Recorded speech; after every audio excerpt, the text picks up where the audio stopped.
Hello বন্ধুরা, কেমন আছো তোমরা সবাই? আশা করছি তোমরা সবাই খুব ভালো আছো আর আমিও বেশ ভালোই আছি। তো আজকে নতুন একটা ভিডিওতে তোমাদের সবাইকে ওয়েলকাম। তো সকাল সকাল আজকে নাস্তা থেকেই শুরু করেছি। নাস্তা বানানো হচ্ছে, আজকে হচ্ছে লুচি। লুচি হচ্ছে বাচ্চাদের জন্য আর আলাদা কিছু আছে মুড়ি খাওয়ার জন্য ভাজা। তো এই লুচিটা ভাজছি, লুচিটা দেখছি কি সুন্দর ফুলে গেছে। তো পুরোটা ফুলেনি, যাই হোক। তো তেলটা অনেকে মনে করবে নোংরা, কিন্তু না, এর আগে বেগুনি ভাজা হয়েছিল তো সেই জন্য তেলটাই মানে বেসন পোড়া উম রয়ে গেছে। তারপরে মেয়ের জন্য অল্প করে খিচুড়ি বসানো হয়েছিল ছোট্ট হাঁড়িতে। দিয়ে দুপুরে রান্নার জন্য ব্যবস্থা শুরু হয়ে গেছিল। এই দেখো, রুটকুল মাছ। তো রুটকুল মাছ জ্যান্ত ছিল, তো সেগুলোকে পরিষ্কার করা হচ্ছে। আর আজকে হচ্ছে উম আল আলু, কচু আর হচ্ছে পুঁই ডাঁটা দিয়ে মাছের সবজি। তো প্রথমে এইটাকে সিদ্ধ করতে দেওয়া হয়েছিল সবজিগুলোকে, তারপরে এর সাথে ফোড়ন দেওয়া হয়েছিল শুকনো লঙ্কা, তারপরে সর্ষে আর সর্ষের তেল দিয়ে এগুলো ফোড়নে দেওয়া হয়েছিল। ওই কচুর সঙ্গে এগুলো মানে কচুর ফোড়ন আর কি।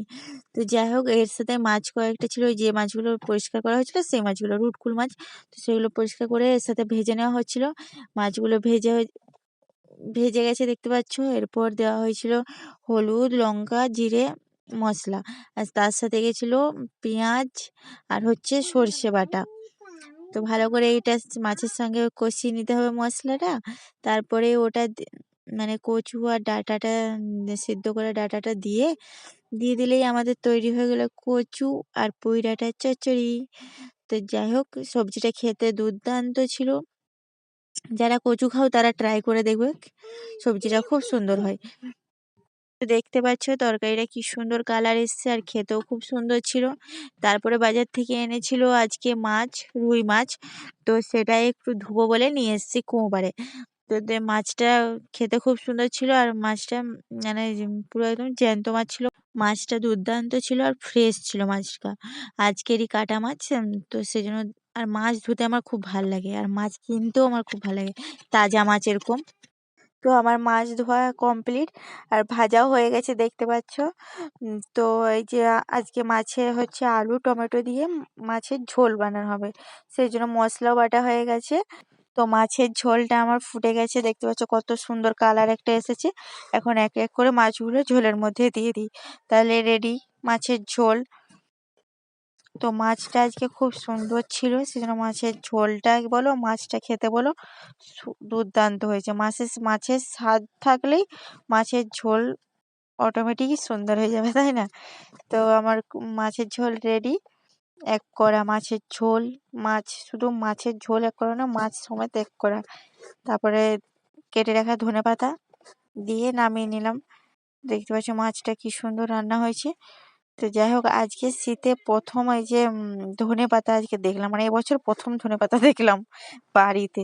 তারপর হচ্ছিল টমেটোর চাটনি। তো টমেটোর চাটনিটাতে ধনেপাতায় কুচি দেওয়া হবে। তারপরে হচ্ছে মেয়েকে নিয়ে আমি খাওয়াতে বসে গেছিলাম, ওকে চান করে দিলাম, দিয়ে ওকে নিয়ে খাওয়াতে বসে গেছিলাম। তো ওর জন্য হয়েছিল খিচুড়ি আর হচ্ছে মাছ। ও মাছটা খেতে পছন্দ করে, সেজন্য মাছ ভাজা হয়েছিল একটা ওর জন্য।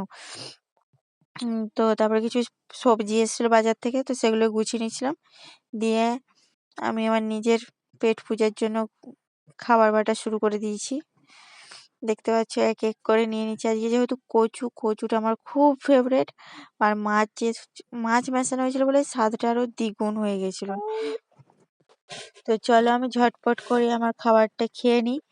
তারপর আমার ভিডিওগুলো আপনাদের কেমন লাগছে প্লিজ কমেন্ট করে জানাবেন, আর এভাবেই পাশে থাকবেন। আর যারা ভাবছো যে নতুন ইউটিউব করবে, ইউটিউব চ্যানেল খুলবে, তো তাদের জন্য মোস্ট ওয়েলকাম। আপনারাও তাড়াতাড়ি চ্যানেল খুলে নিন আর ভিডিও আপলোড করতে থাকুন, দেখবেন একদিন ঠিক সাকসেস পাবেন। তো যাই হোক, আমার ভাত বাড়া কমপ্লিট হয়ে যায়।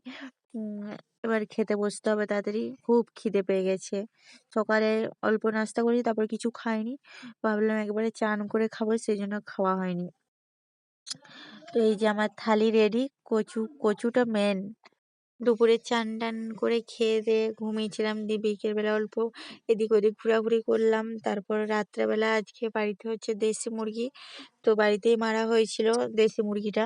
তো আমি মাংসটা এখন ভালো করে পরিষ্কার করে এবার কেটে নিচ্ছি পিস পিস করে। তো দেশি মুরগির পাতলা ঝোল, যাদের জ্বর সর্দি হয় তাদের পাতলা ঝোল খেলে সর্দিটা খুব তাড়াতাড়ি ভালো হয়ে যায়, মুখটাও ছাড়ে। তো এই দেখো মাংস কষা দেখছো হচ্ছে, আলু দিয়েই ঝোল হবে। আর কিছু কষা কাড়াও মানে কেটে রাখা হয়েছিল সবাই খাওয়ার জন্যে। আর এই দেখো বসিয়ে দিয়েছে চিকেন। কালারটা তো দারুণ এসছে আর খেতেও খুব সুন্দর হয়েছিল। যেহেতু দেশি মুরগি বলে কথা, দেশি মুরগির টেস্টই আলাদা হয়। তো যাই হোক, এই যে আমাদের কষা কেটে রাখা হয়েছিল সেটা এবার সবাই মিলে 1 পিস 2 পিস করে খাবো। কষা খেতে সবারই ভালো লাগে। তো একটু কষা কাড়া হয়েছিল, তো এটা তো আজকের ভিডিওটা ছিল এই পর্যন্তই। সবাই ভালো থাকবেন, সুস্থ থাকবেন আর সাবধানে থাকবেন। Bye bye. দেখা হচ্ছে নতুন একটা ভিডিওর সাথে।